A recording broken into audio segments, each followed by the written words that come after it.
Il existe 26 centres de planification familiale dans les Yvelines gérés par le Conseil général, comme ici, à Trappes.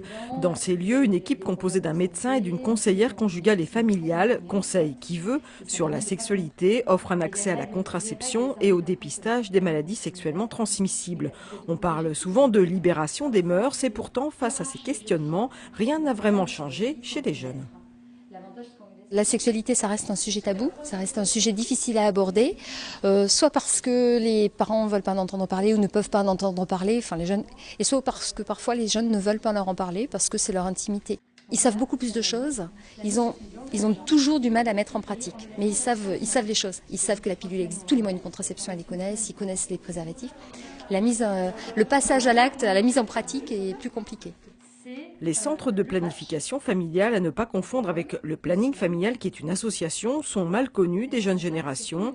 Et pourtant, ici, les entretiens sont gratuits et confidentiels. Un colloque sur ce thème s'est déroulé à l'université de Versailles-Saint-Quentin. L'adulte a un rôle important à jouer dans la transmission des informations. C'est le message de ce professeur. Il y a moins d'autorité naturelle et surtout beaucoup d'adultes ne se sentent plus légitimes au fond d'intervenir. C'est peut-être là, ils sous-estiment l'importance qu'ils ont pour les ados.